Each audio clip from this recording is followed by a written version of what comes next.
Which 2-2 series in the NBA is really tied? Meta. Okay. Because not all of those losses feel the same. Well, the Knicks can't keep this up. We've said this before, even when they're winning. They have 6 players. Now they don't even have that. I mean, they basically raised the white flag at halftime. I mean, you just got that feeling. Indiana was up. Indiana's a better team. That doesn't mean the better team always wins. But now, just the injuries and the attrition here for the Knicks, it'll be really difficult to beat this team in 7 games. It will be.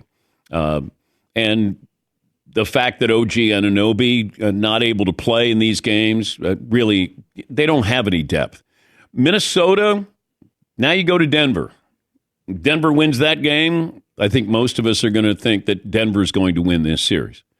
And this was, coronation. Stephen A. Smith said he wouldn't be surprised that Minnesota sweeps Denver. I'm like, slow down.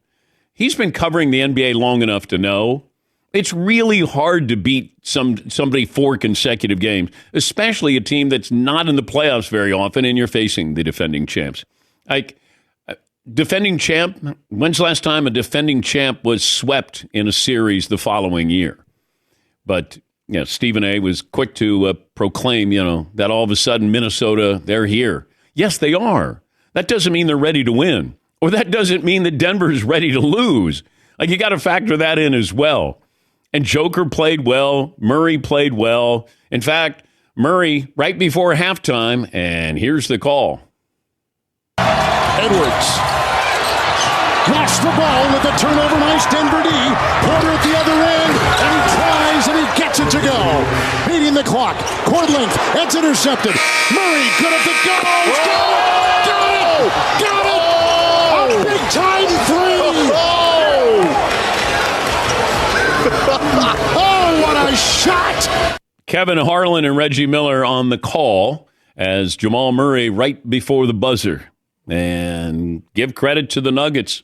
Played well, start to finish. And if you're Minnesota, Anthony Edwards gave you 44. This series isn't about Anthony Edwards. It's about everybody else. When everybody else plays well, offensively, defensively, then they can beat Denver. Anthony Edwards by himself will not beat Denver. But give credit to Denver. You go to Minnesota and you win in impressive fashion there. Now you go back home, supposed to take care of business in Game 5. All right. Any other poll questions there, Seton I think we're going to start hour 1 with those. We'll keep it in the NBA. We also have which team up 2-1 makes you most nervous, the Mavs or the Celtics?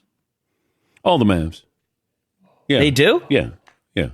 Because I don't know how healthy Luka is. And, maybe OKC starts to figure this out a little bit, what they're supposed to do, when they're supposed to do it. But, Boston has one of these games, sometimes 2 of these games, and they've had their bad game. They've had their embarrassing moment there. I would be surprised if Cleveland wins another game. Yeah, but Dallas, that's going to be a little bit more challenging. It will be. We'll get phone calls, best and worst of the weekend, and Wally Zerbiak will join us coming up. I gave you the point spreads for tonight. Congratulations to the Detroit Pistons. You're bad, but you're not good enough to be bad enough to win the number 1 overall pick. And in a year where the WNBA had an unbelievable draft, the NBA looks like, on paper, it's going to be very boring. And your Atlanta Hawks, come on down. You got the number 1 pick. Yeah. Woo. Yeah. What are you going to do with that? Say hello to Anthony Sarr. He is the odds-on favorite, according to DraftKings, to be the number 1 pick. Leave it to the Hawks that they get the French guy after the French guy from last year. Hey, we got our French guy. Oh, he's not like Victor Wembanyama. No, he's not. But Anthony Sarr expected to be number 1. The first American player, Reed Shepherd out of Kentucky. Also Donovan Clingan from UConn, also thrown in there as well. I don't know if now, this is what happens. This could be one of those drafts where the best player is taken 10th overall. Maybe your early picks aren't great players, but there's going to be a couple of players where you go, God, they could have gotten him with the 13th pick. There's going to be a guy. Yeah, for sure. At least one. There will be one of those guys. But the Pistons, they had the worst record One of these years, the Lions are going to have more wins than the Pistons, feels like. But would they have 14 wins and then you don't have the number 1 overall pick? Yet you're picking number 5 here. And Atlanta had like a 3% chance of winning the lottery. Yes, Paul? So you're saying this draft doesn't have a lot of star power? Oh, okay. Okay. One of these, nice little single. It's early. Yeah. It's early. Base knock. Yeah. All right, base knock. All right. Is home court advantage real? Yes or no? Oh. Didn't we have a professor, and I don't know what his professor degree or whatever his doctorate was in, but I think it had to do with the psychological aspect of a home court advantage. Yes, Paulie. Yeah, we discussed this a long time ago. I think we were discussing football, and we had a professor at a big college send us a note that said there are some studies that say the facts say it's real, where like the results of the game say it's real, but how do you get there? And it says like it's almost like a placebo effect. If you believe something's going to happen, it will. We're so conditioned, at least in American sports, to believe that it's going to be easier because we're at home. You play looser, and vice versa. Hostile environment, you play tighter, and thus perception becomes reality with the results of those games. Also, there's a professor at Yale University who went step by step, sport by sport, and found out which sports had the most home field advantage. And which sports do? Who wants to guess? The best home court advantage. And think of all sports, not just maybe NFL, NBA. A little hint there. I'm going to go hockey. Soccer. I'm going to go soccer. Soccer is correct, Dan. I'm going to go socky.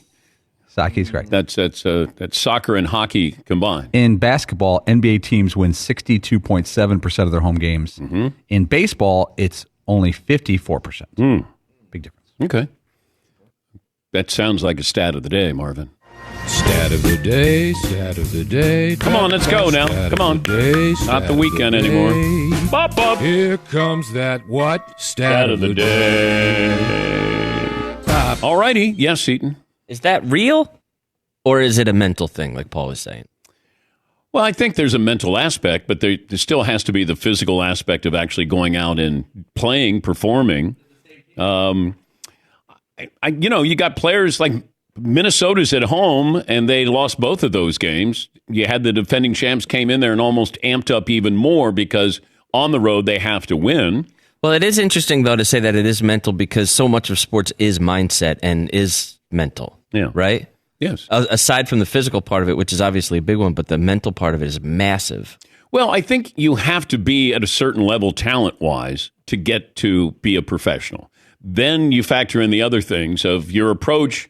The mental aspect of this, we're on the road, or you're playing against a certain player, a certain team. So, yes, there's a lot of thinking that goes in before you start to perform, because usually when you start to perform, you're not thinking as much. The preparation going into a game. Do you prepare more because you're on the road? Do you prepare more you're at home? I always liked, just the backdrop when you're shooting. When I was at home playing a home game, just the backdrop, it was comfortable. A lot of times you'll go to an arena or a gym and you'll go depth perception wise, or if you're playing in a big arena or a dome and just that background. Football field, certain fields feel different, look different. I remember going to Green Bay the first time and I was amazed that they painted grass on the dirt, towards the end zone. And just location of stands, the fans, so I guess there's a lot of things that you could factor into this. Indiana going home, I'm not surprised they won both of those games. Minnesota staying at home, and Denver comes there and they lose both of those. I was surprised at that. Denver, this is what we expect out of Denver. You're supposed to win games, big games, and they prove that. Dallas going to Oklahoma City. I'm not surprised they've won in OKC. OKC still learning how to play in these big games.